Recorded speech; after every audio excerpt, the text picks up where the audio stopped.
ज्ञान गंगा भी लिख दिया, चौबतिया भी लिख दिया। तो ये है मेरा TLM जो कि सबसे छोटा हमें लग रहा है। और ये मैंने यहाँ से स्टार्टिंग की है। कक्षा 1 और 2 में जो भी हम पढ़ाते हैं वो जो भी मुझे समझ में आया मैंने सीरियल में इसमें लिखना चालू किया। तो अगर हम सबसे पहले क्लास में जाते हैं तो हम सबसे पहले कविता से स्टार्ट करते हैं, चाहे हिंदी पढ़ाएं या इंग्लिश पढ़ाएं या मैथ पढ़ाएं। तो ये मैंने इससे एक पर्ची निकाली है और इसमें जगह कम थी लिखने की, तो मैंने ये लिख के और इसमें लिख दिया। तो इसको मैं सुनाना चाहूँगी।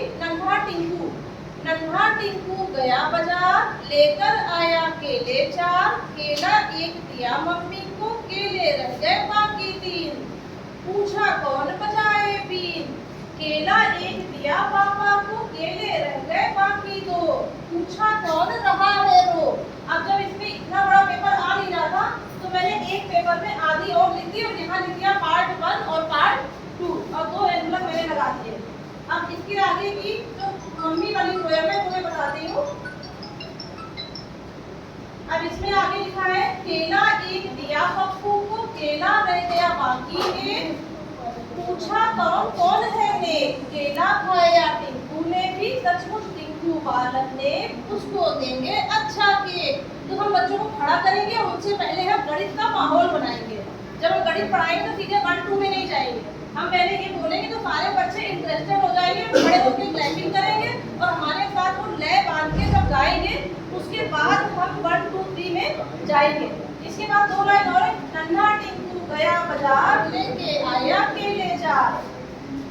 अब जब हमने कविता पढ़ ली तो बच्चे काफी खुश हो गए। जो बच्चे आपस में बातें कर रहे थे, जो बातें नहीं कर रहे थे, सीधे हमारी पोएम सुन रहे थे।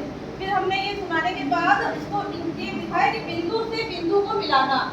पहले हम 1 में नहीं जाएंगे, हम उनको स्लैंडिंग लाइन, स्टैंडिंग लाइन, ये सब हम उनको उनकी भाषा में बताएंगे कि देखो बिंदु से बिंदु मिलाया जाता है, ऐसे लाइन खींचती है। जब वो लाइन खींचने लगेंगे, जब वो कर्व में बनाने लगेंगे, तब हम उनको बताएंगे कि 1 के बाद 2 में एक कर्व होता है और 3 में 2 कर्व होते हैं। इस तरीके से हम उनको 1 2 3 4 करना बताएंगे। तो ये हो गया ये वाला पेज। और इसके बाद हमने यहाँ पे बनाया, फिर ये हो गई स्लैंडिंग लाइन और ये हो गई स्टैंडिंग लाइन। इसके बाद हमने यहाँ पे एक और पोएम लिखी, क्योंकि जब हम पढ़ाते हैं तो बच्चे पीछे पीछे बातें करने लगते हैं। फिर हमने उनका ध्यान अपनी तरफ लिया और एक और पोएम पढ़ी। एक बड़े राजा की बेटी 2 दिन से पलंग में लेटी,